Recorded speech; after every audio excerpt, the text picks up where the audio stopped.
Hey everybody, how you doing? It's Steve, and it's another great episode of Lunchtime Talk with Steve. I am here talking to a few teachers, actually. Whoop, let me get my light in right. There we go. Talking to a few teachers, black teachers that worked and lived in China, and we want to find out a little bit about what life was like in China for them. All right. So for right now, what we're gonna do is we're gonna wait for the others to join. We have a couple that are, a few of them that are joining in right now as we speak. Um, let's see.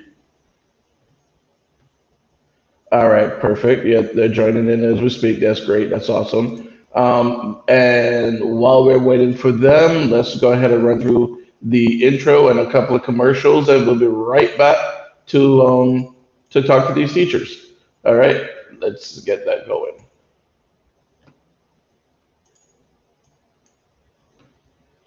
Now, if you guys can hear me, actually give me a thumbs up. Let me know. Send me something saying that you guys can hear me. All right, perfect, perfect. All right, let's go ahead and get the intro going. I just wanted to make sure you guys were good with hearing me. All right, perfect.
Hey guys, I'm on my way to the office. I can't believe there's so much traffic out there. Just remember, if you get involved in a car accident during this quarantine, give me a call. Our attorneys are going to fight for you. They're going to assess the case, find solutions to your problems. Now you know. Call me. My phone number is right up there or down there. Now you know.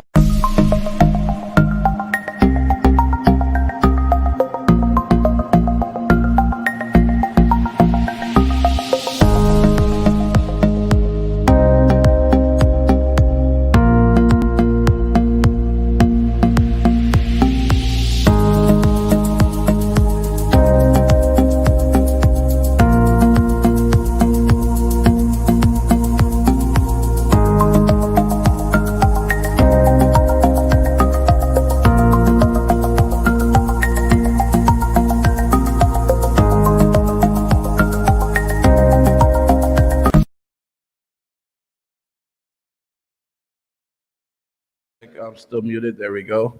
We are back. All right, perfect. Now we're gonna go ahead and bring our guests in. We have a full panel today, so let's go ahead and get everyone in here. Um, oh, looks like we caught Sharon eating over there. I'm Okay, so we have sorry. a full panel today. Hey, no problem. We all must eat, you know. This is All breakfast, right. not So on behalf with my colleagues. So this is breakfast for me. okay, so let me start by trying my luck and see if I can get this right. Okay, Dajaha ni hao ma. Did I get that right? Can anybody give me a thumbs up if I got it right? I got it right. Okay, there we go. So you guys, for those that don't speak Chinese, that was hello. How are you doing? Um, so let's go ahead and start around and introduce ourselves. We're gonna start with Sharon. Go ahead and introduce yourself. Hi, I'm Sharon Harrison. I teach here in Broward County for the past 22 years. During the summer, I go to China and I teach at the College of, no, University of Science and Technology in Beijing with a group out of Michigan. It's a bunch of teachers from all over I should say, all over the world. Um, Obviously, we're not going back this summer because of the coronavirus, and I'm also Steve's aunt.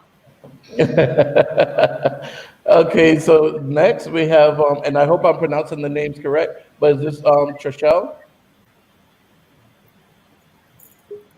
Yes, it's Trishelle. Okay, perfect. I I'm got the sorry, I don't name. know if you can hear me. I can hear you. And you're in the Bahamas right now, correct? No, actually, I'm in Canada. I'm in Toronto, Canada. Oh, in Toronto. Okay, cool. So introduce yourself to where in Canada where in China did you teach?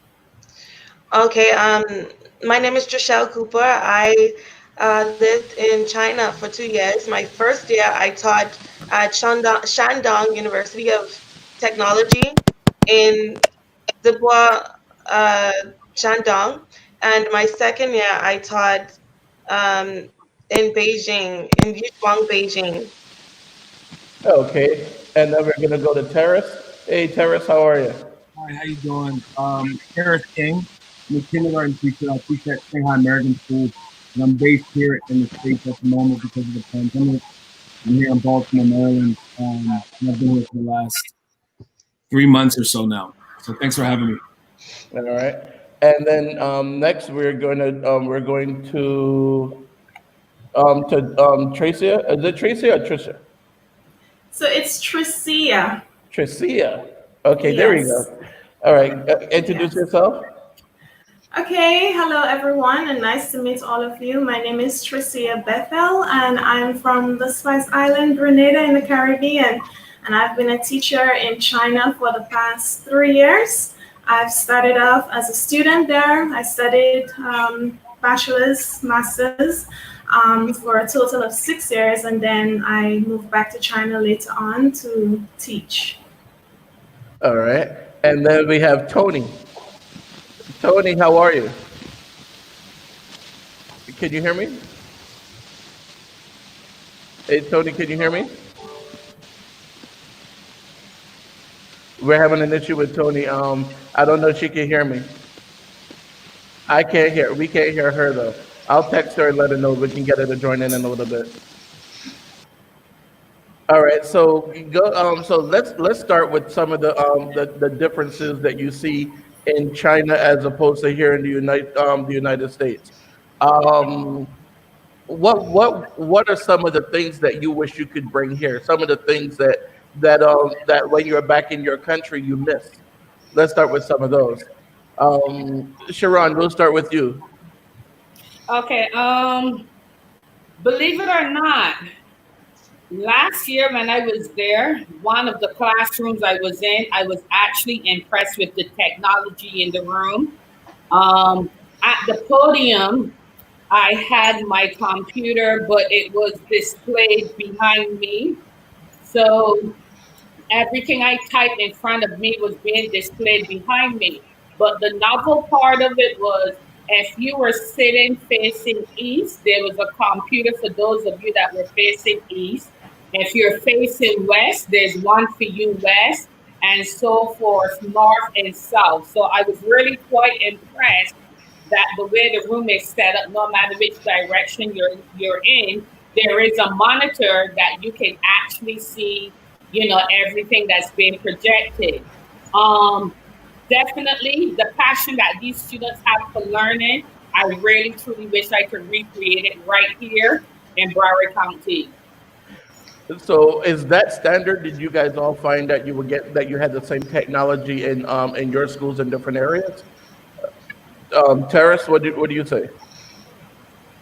Well, I would have to agree with the last statement there around the passion towards education. I definitely noticed there is a bit of a difference in the investment of time and resources, no matter what the socioeconomic status. I mean, I know for me, just knowing people from lower class situations are still investing in education in many ways, and that goes all the way to the top. So I think that passion is something I would love to bring back here. I think here in the States also there are a lot of tools out there that people are using.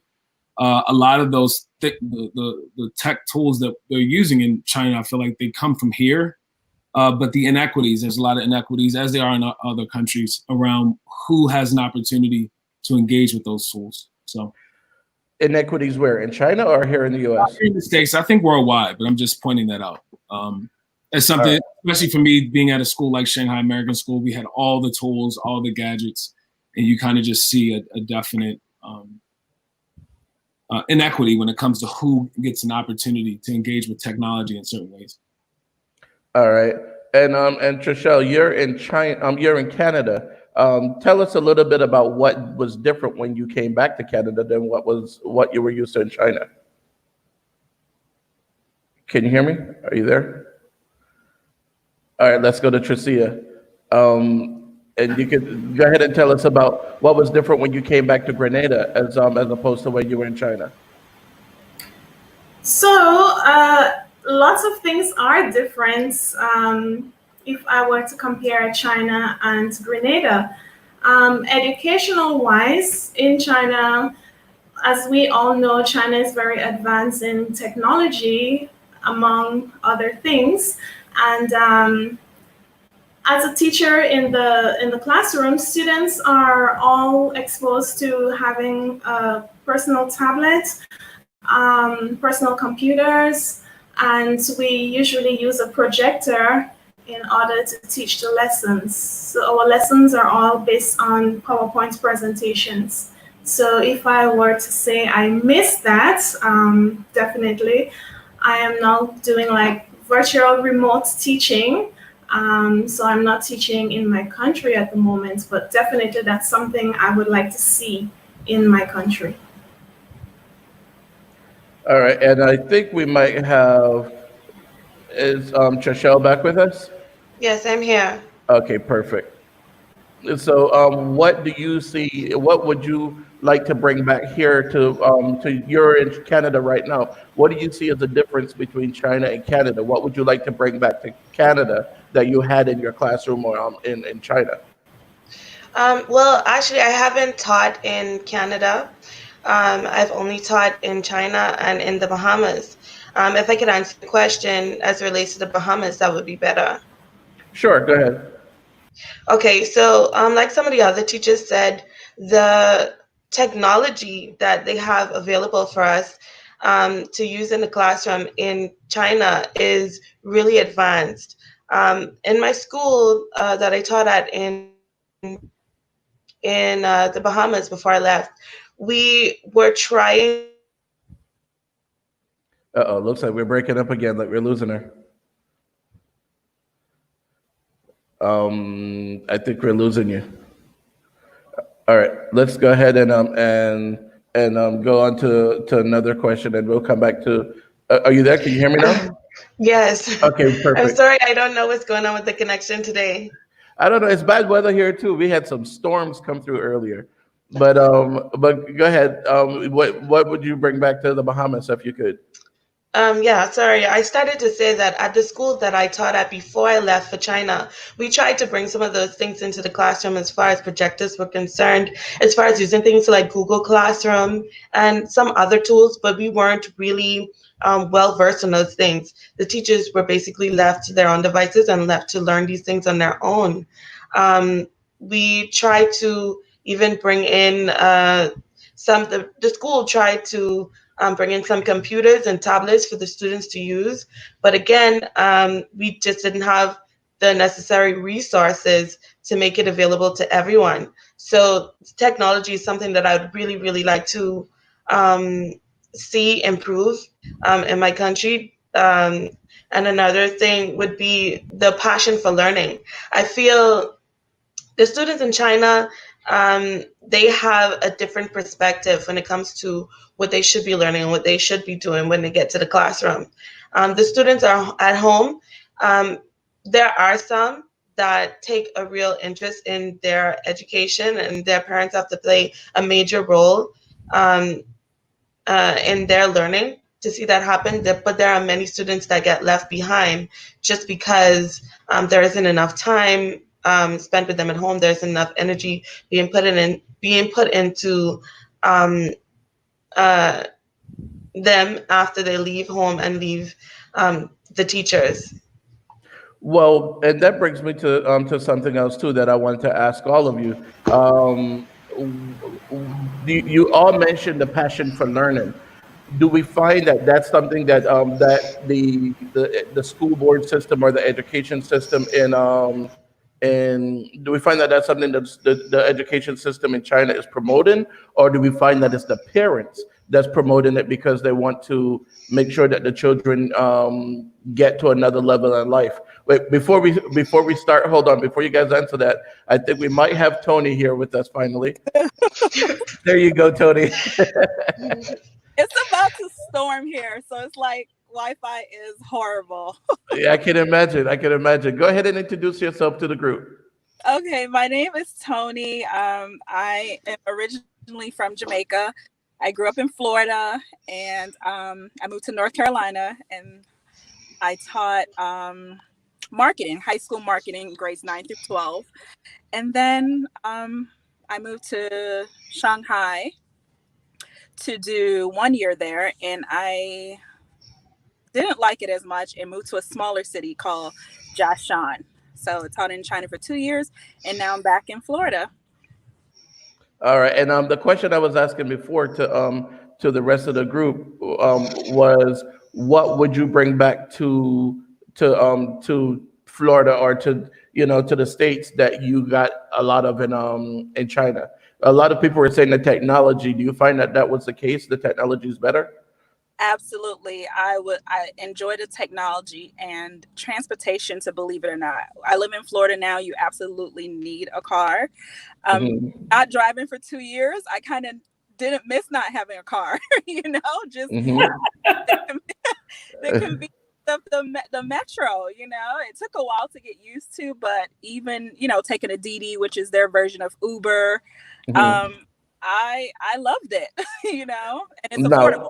now, one thing I want to ask all of you guys as well, and this is something I've heard from my aunt Sharon. I heard from Tony. The Chinese food we have here isn't real Chinese food. What's with that? I mean, come on, you guys. I'm going to open up everyone's mic so you guys can feel free to jump in. But so what Chinese food do we have here that they actually have in China? I mean, is there anything we have here that's real Chinese food? Well, I can get a solid spring roll anywhere. Spring roll? Like a fries, it's like similar to here. It's not an egg roll, but it is Uh-huh. like you can find those here in the States.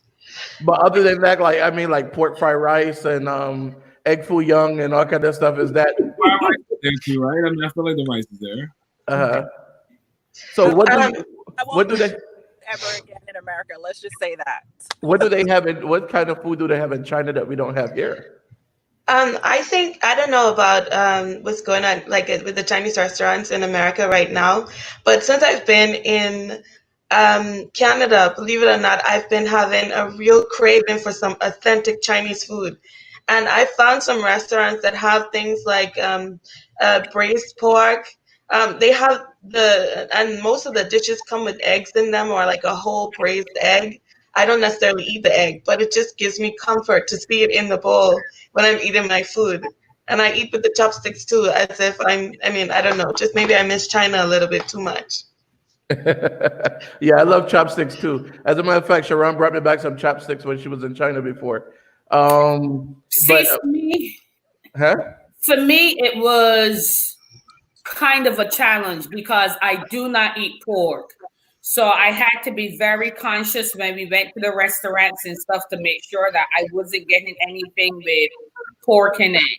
But I find that if when we were on the college campus, if I go to the third floor, which is the Muslim floor, I mean, the food, I enjoy the food. Really and truly, it's a lot healthier. It didn't have a lot of the stuff that we put in Chinese food here that is considered Chinese food. The vegetables, the fruits, I really truly enjoyed it. And Steve, there's nothing like a hot pot. A hot pot. Hot pot. Hot pot. Okay, so let me ask you guys about something which I know a lot of people are wondering about, and I'm wondering about as well. How were you received in the classroom, and how were you received in Whoa. China in general? I mean, what about things like racism and things like that? I mean, how were you received? Okay, I'll start. I don't know about the rest of the panel, but the first time I went to China, I was on vacation traveling throughout China. Um, we went to, we started out in Beijing. I don't know if I'm going to pronounce it correctly, but then we took the overnight train to Sion, and then from there we went to Shanghai. I find that our complexion is a novelty. Some people would be, forward and they would ask you to take a picture of you. Some of them want to touch you, they want to touch your hair, because we are a novelty. Sometimes it got to the point where I felt like, I don't want to say an animal in the zoo, but that's how I felt because some people were very aggressive in the way they approach you because they're curious about you and want to touch you and that kind of stuff before asking for permission first.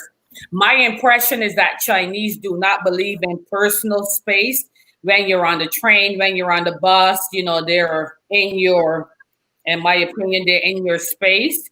So I found it was interesting. I'm of the fact that if you want to know something about me, my heritage, what is different, ask me. But then when it gets to the point that when they're going to come to you and start touching you and putting cameras in your face and taking pictures of you. I've even had some students call me shadow. And I found out that shadow is the word for Black people in that area.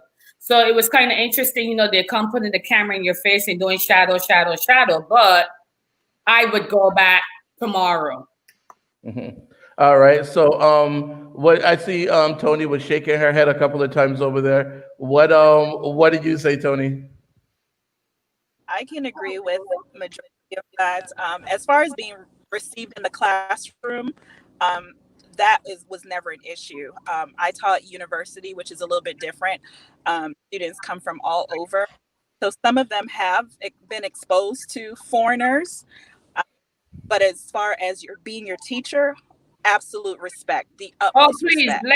let me do a clarification. When I say students, I'm not talking about the students in the classroom because I was at a university also. But during the summertime, they had groups of students there that they were children. I guess they were on tours to see the campus and being introduced to college life. And those were the ones that I had those instances with. Or when the teachers, we would go out into the cities and the different places. I'm not talking about the college campus kids that I was actually teaching. All right. So, So I agree.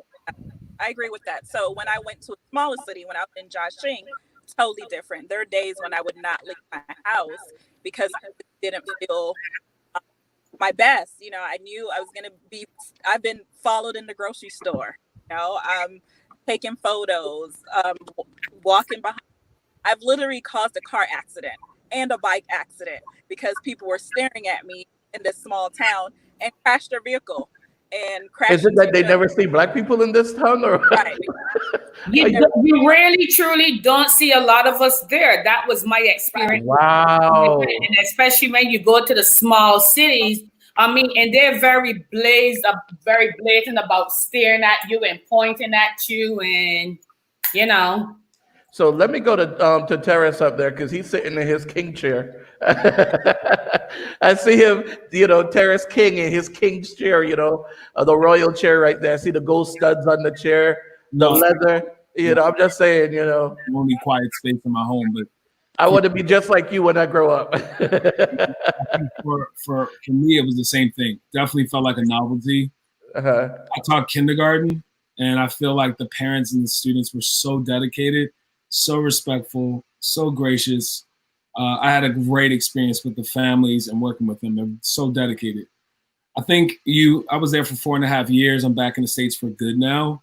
And I feel like over time, it's very much so like it can become annoying. You know what I'm saying? When you're going out and like the staring and the whole nine, it's like a part of life that you kind of have to lean into. And then sometimes it's extremely annoying. So I know for me, I would look back. If people would take pictures with me, I would also take, pictures of them. I think for me, it was great to just like play into it and actually engage and have kind of moments with people where you were able to go across the culture. But it could be challenging at times.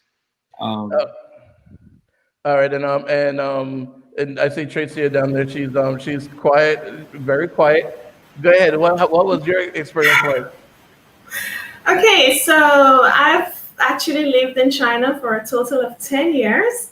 So I've experienced China in 2007 when I just arrived there as a student until presently in 2020, just before the virus broke out. So I would say my experience for the first couple of years was quite different comparable to the last 3 to 5 years, I would say. And that is because in the past, China has not really allowed much, cultural differences, people who are of different ethnic background, especially colored people.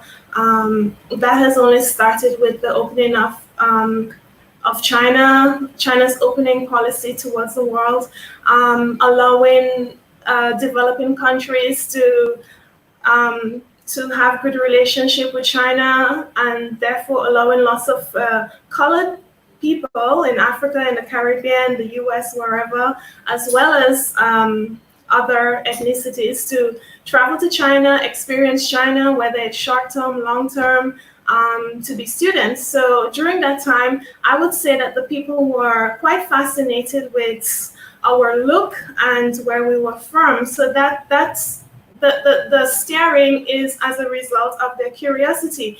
And I would say for somebody who does not understand the culture very well or speak the language, they will have a problem with that, especially coming from people coming from the US who have a sense of personal space. And they're used to that. Going into China, it's completely different. There's no personal space. You take the high-speed train and everyone is jammed up together, especially during the rush hour. So it's something that you have to get used to. And it's actually, you actually do get used to it, and it becomes second to priority. So recently, however, China has experienced so much, relationship with the world, US, UK, Caribbean, Africa. Lots has been happening, lots of investment opportunities. So I would say recently I do not really have this problem of Chinese people staring at me. Mainly from smaller cities, the older folks who has not been to the capital like Beijing or Shanghai, they would tend to stare more than the younger ones, the city dwellers, and the expat community who would have gone abroad to study in Europe, US, Canada, and has returned home. So it's a process. Maybe they're just it's maybe the people maybe the people in your neighborhood are used to you, so that's not why they're not staring like they used to. But Well, but I commute to work every day, and it takes me an hour. So I meet people I've never seen before. I'm sure every single day because of the magnitude of people who reside in this city. So um, so yeah, I guess different people, different experiences, but that's my personal opinion. all right, give me just 1 second. I just need to do a quick commercial, and then I'm going to be right back to talk to you guys. But I want to when we come back, there are two questions that I want to tackle. That I want to talk to. One of them was we had a question here. What about the teacher to student ratio? And then we'll get to that in just a moment when we come back. Okay. All right.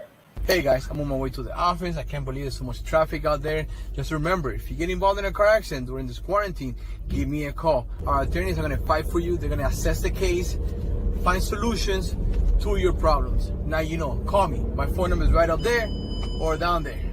Now you know. All right, so we're back. That was a quick commercial break. See, I told you it was quick. So what was the teacher to student ratio like? For you guys, do you find that the classrooms are less crowded than here, or what? Are you guys still there?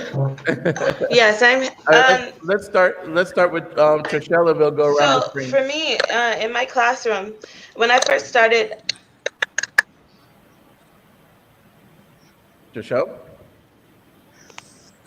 All right, so we'll go with Terrace. Terrace, what did you find about the teacher to student ratio?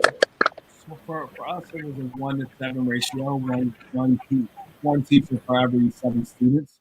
Uh, it's pretty standard I feel like when it comes to kindergartens across the board. You see some programs who are doing like, 1 to 15 maybe.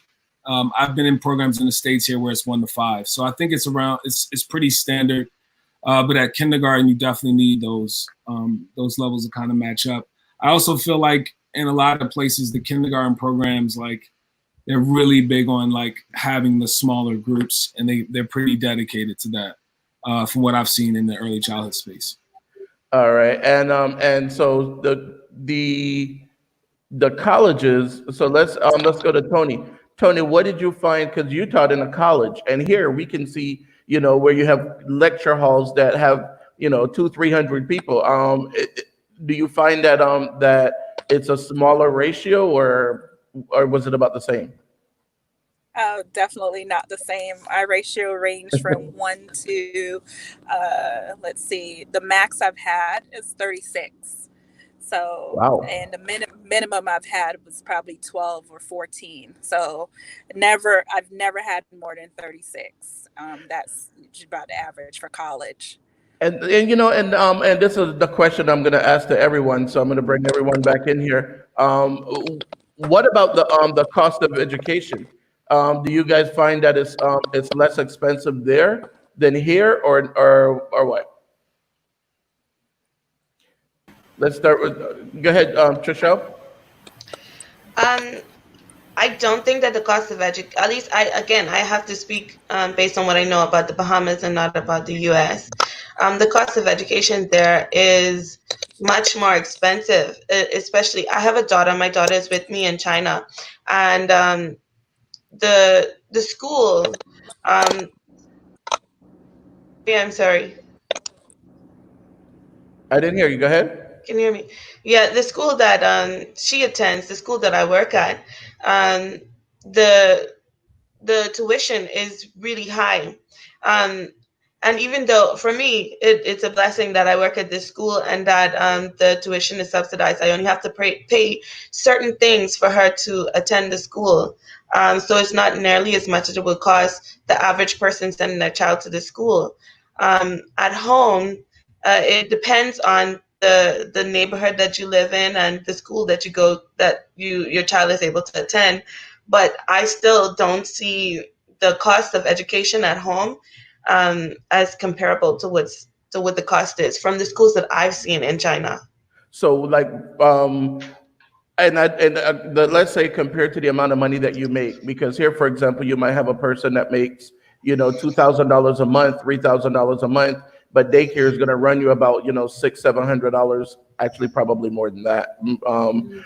So then it takes a chunk out of what you're making. Do you find that that's the case there, where it takes a big chunk out of what you're making? No, it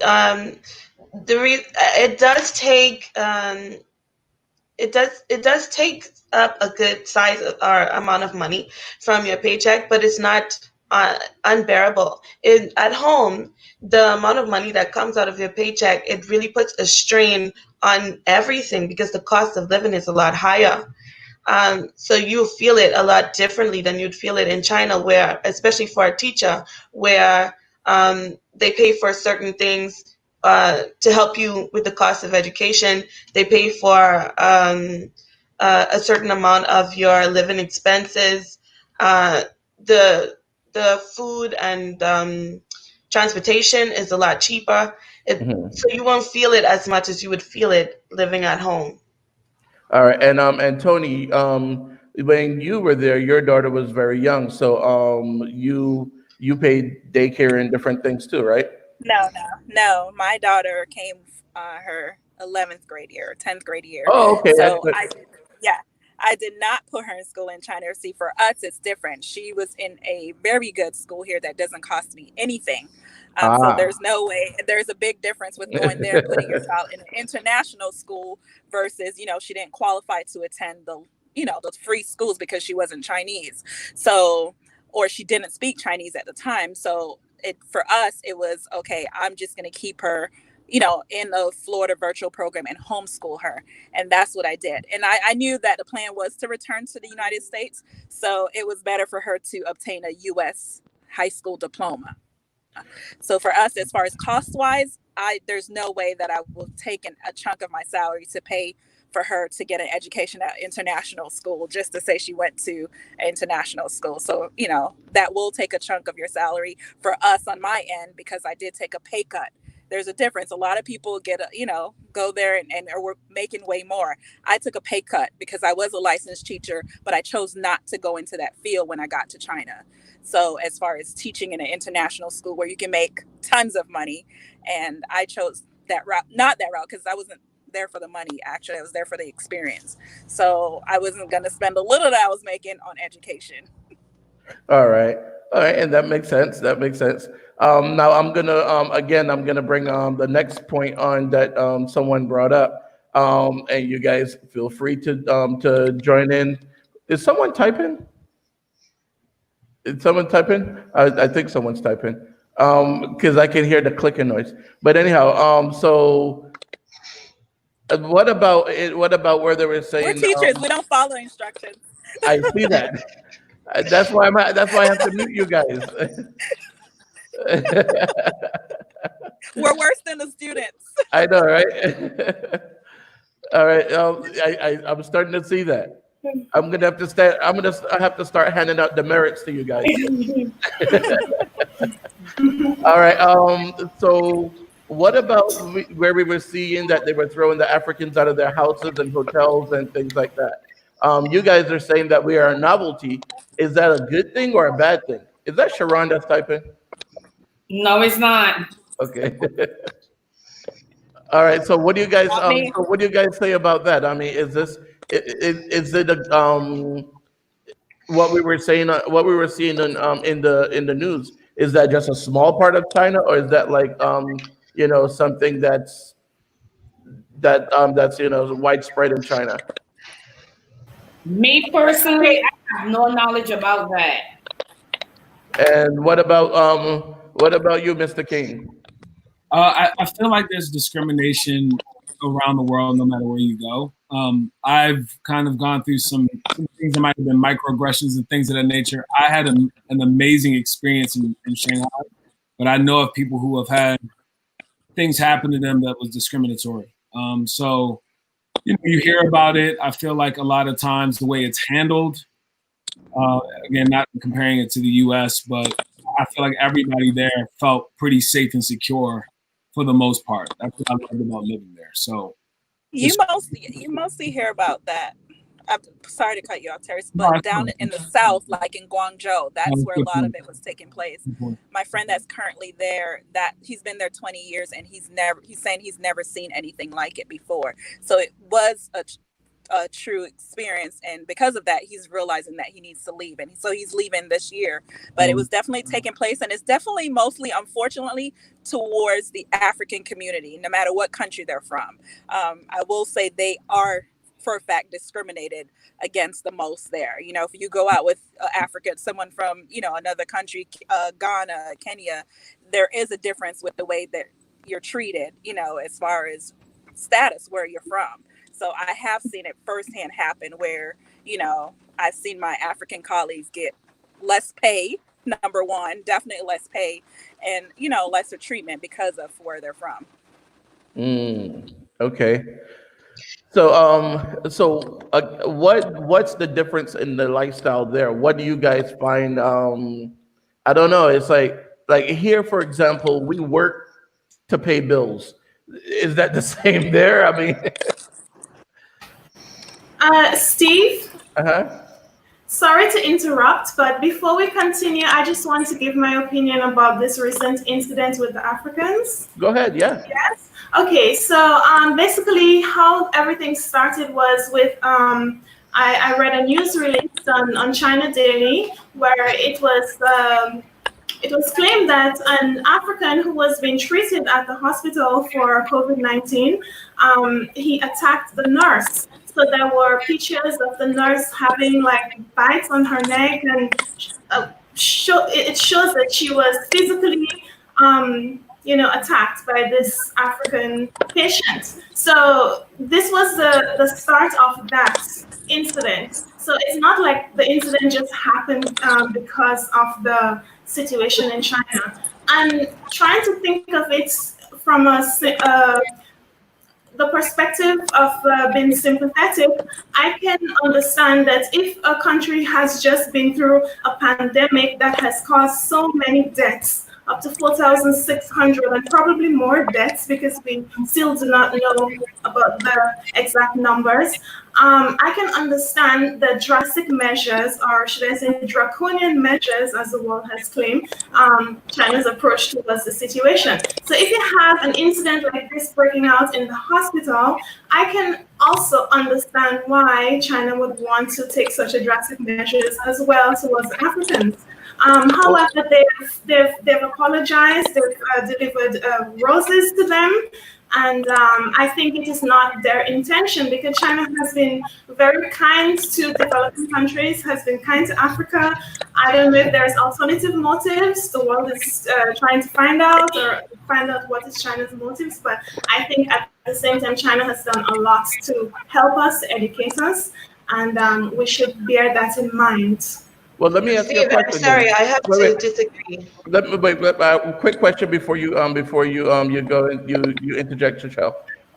So let's turn that around now, and let's say, for example, it had been an Irish person that or someone from the UK that attacked that nurse.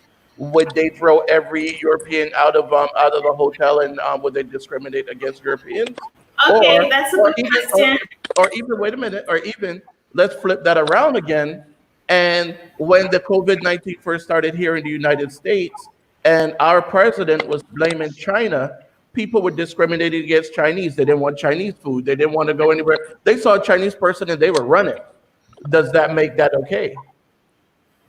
Of course not, and I would not say that racism does not exist in China. Racism exists everywhere. Okay, but yeah, racism basically exists everywhere. It depends on the approach that people take. So we may not be openly criticized in public, but there are things that are happening. For example, pay cuts for colored people, and other things behind the scenes that we're not, we need to look deeper in order to find the answers to. But this exists everywhere. Okay, let me hear what Trishelle was saying. Trishelle, are you there? I think her feed froze. Tony, you look like you wanted to say something. Oh, there goes Trishelle. She's back. Trishelle, Yeah. are you there? Hello, I'm sorry. Can you hear me? I can hear you now. What was it that you wanted to say to Tricia? Can you hear me? I can hear you. Can you hear us? Yes, I can hear you now.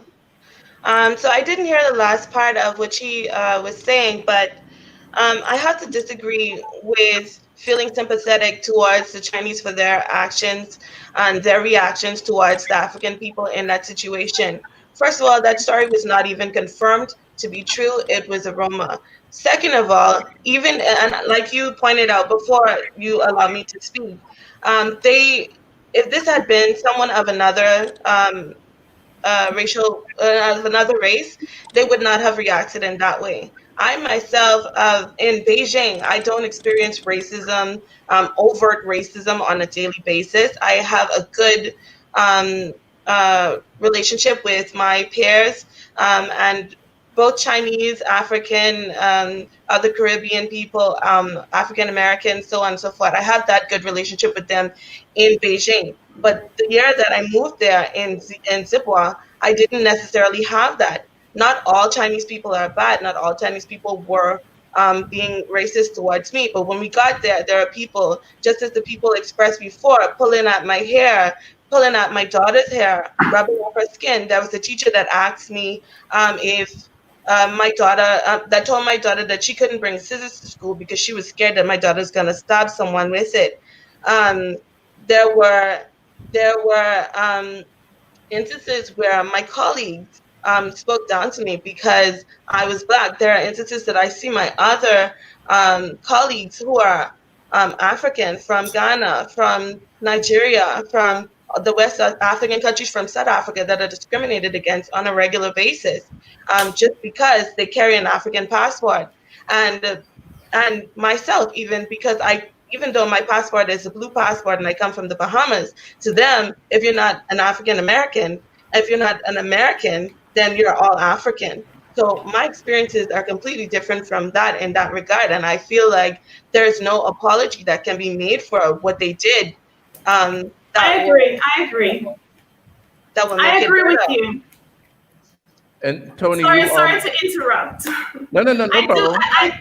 I do agree with you, Trisha, but what I was saying, it's racism exists everywhere. And in that case, maybe sympathetic is not the right word, but I could say I can understand in the light of the pandemic why they will want to take such drastic measures, knowing the history of China, the social communist regime, and the way that they handle situations. But see, but that's the That is thing, though. why, There is, but that does not, it's not a good reason to do but that. There's no reason to do that. right, but Right.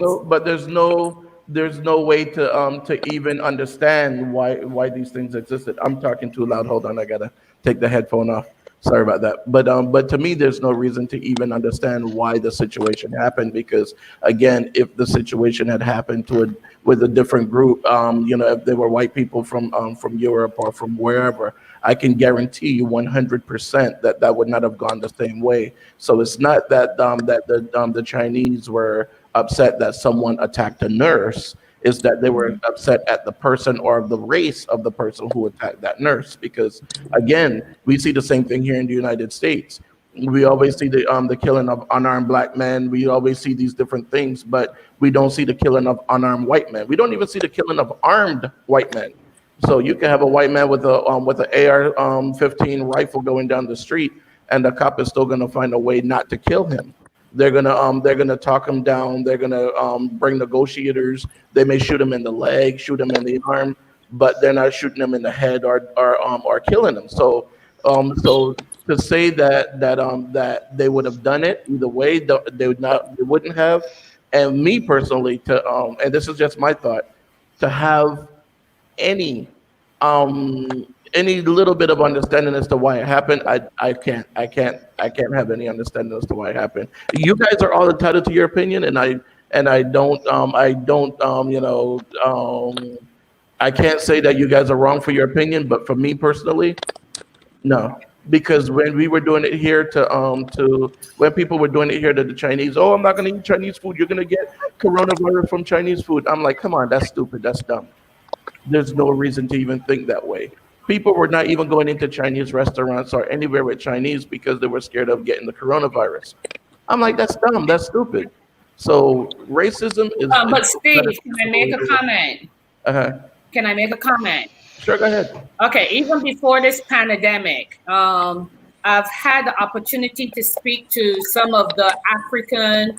I even met a young Barbadian lady from on a college campus, and as I said, I was at the University of Technology and Science in Beijing, and I've had dinner with a couple of them.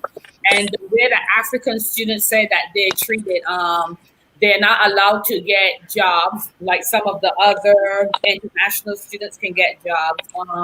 As soon as they finish studying, they're highly encouraged to leave the country and go back to where they come from. So the African students will tell you there that they're treated completely different than any of the other international students. So this is something that has been going on before the coronavirus. All right, and I have a comment on the screen, and she was saying, let's see, thanks for addressing my comment. I'm from the UK, and the only people I know who are teachers in China are all white English. So I've never thought to go there myself. But okay, and now I wanted to ask you guys too. So with all that you saw and experienced and everything in China, would you also recommend that people travel to China? Would you recommend that we go there, that we live there? Um, Again, I'm going to open up the floor for anyone that wants to answer. Of course. Mhm. I'm very big on traveling and experiencing different cultures. I've been all over the world and everything like that. And the one thing I have always learned, my experience is going to be different than Tricia's experience or Trinell's experience or Tony's experience. We all have different experiences, and I would never discourage anyone from doing it. The only reason I haven't done it full time is because all of the jobs that have been offered to me so far, it would be a big pay cut for me, and I can't afford to do that right now. But I would encourage anyone to go. All right. So unanimously, you guys would encourage everyone to go to China if they had the opportunity to go. Mr. Yeah. King, what do you say what do you say over there?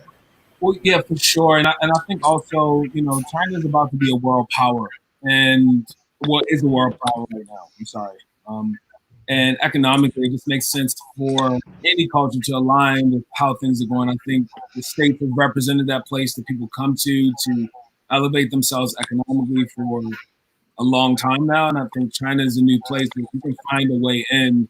There's a lot of resources that are being exported out of there for services, and I think talented people like ourselves can definitely capture a certain market there if we're able to go through kind of the cultural aspects of getting into Chinese culture, which takes a long time.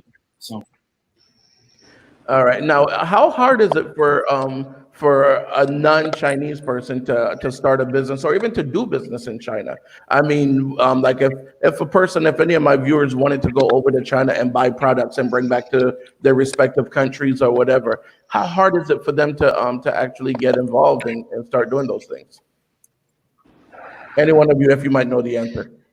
So I started. Let's just make it clear. If you're living in China, you do need a Chinese partner to own a business in China. Mm-hmm. You can never completely own your business 100%. So let's just throw that out there to make that clear. Even big companies that you see that are there, Yeah.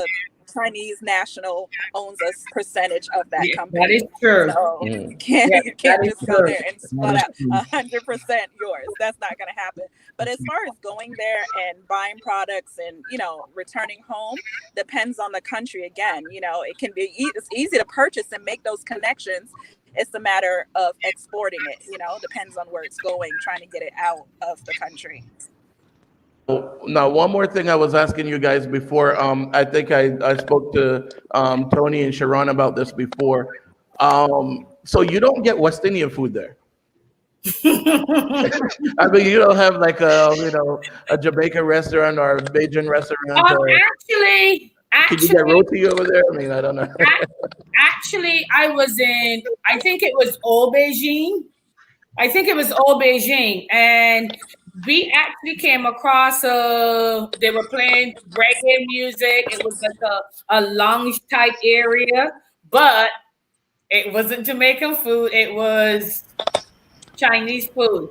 I have found American food, but what you have to understand is it doesn't taste the same. You have Dunkin' Donuts, you have Pizza Hut. So I didn't come across any Caribbean food. So why don't one of you guys go and start a West Indian restaurant? I mean, you guys, Tricia, go ahead and start. You were there for 20 years. You should start a Grenadian restaurant. Oh, no. 10 years, 10 years. 10 years. You should start a Grenadian restaurant, Well, if it was my dream, I would have attempted it. But as we've discussed, starting a business in China is fairly difficult for such a small scale business, restaurants, for example. You need to have major corporations and major companies like Apple and so on, McDonald's and those places in order to, open franchises in these countries. Otherwise, the business will suffer. I know one friend of mine who actually she runs a Montessori kindergarten, and she's been doing it for a few years. But every year, due to the new policies that are implemented, she's had some difficulties. But she's been hanging in there, and she's okay. So, and that she brought up a good point with the policies as far as starting a business or just being there. Chinese don't necessarily believe in whatever is signed on the dotted line. You're like, well, I have it in ink. And it's like, okay, well, today, this is what we're going to do. And so the constant changes in policies and rules makes it difficult to sustain as a business if you want to expand as a small, business owner, because there's always something changing when it comes to policies there. All right. I'm gonna have to invite you guys back on again because it's great conversation and again everyone has different experiences in China. Hearing what you guys are saying, I definitely want to travel and visit China. So I encourage my viewers to visit as well. But I definitely have to have you guys back on again. Of course, it's a lunchtime show and lunchtime is up. All right, so I'll reach out to each one of you guys individually to see if you guys want to be back on again. If you guys know of anyone who taught in Dubai or any of the other countries, definitely let me know. I'm trying to put together panels with those different countries as well. So for right now, people that did Dubai. All right, so go ahead and shoot me those names. But for right now, I thank you guys very much. I appreciate you guys being on the show. And we'll talk again later, all right? Okay, bye. Okay, thank you for having us. Bye. So guys, there we go. All right. So as always, I thank you very much for being here, for watching the show. We try to bring you guys new information, new content every day, and to open your minds to a little bit more things. So if you guys want to go to China, there you go. It's recommended by everyone that went there and lived there. All right, get out and vote, people. We can march all we want. I see the marches going on TV and the protests. You can protest all you want, but if you're not marching to the polls, then you're not making a difference. You might as well stay home. All right. Again, take care of yourself. Take care of each other. If you know someone that needs to get to the food bank and they don't have a vehicle, pick them up, take them there, pick up the food and bring to them, whatever. There are a lot of different organizations out there to help. They're on our site. Go to lunchtimetalkwithsteve.com and click on the help link, and you will see how many different organizations are out there that are willing to help. All right. Again, thank you very much for watching. Take care of yourself, take care of each other, and do a random act of kindness for a stranger. All right. Peace. La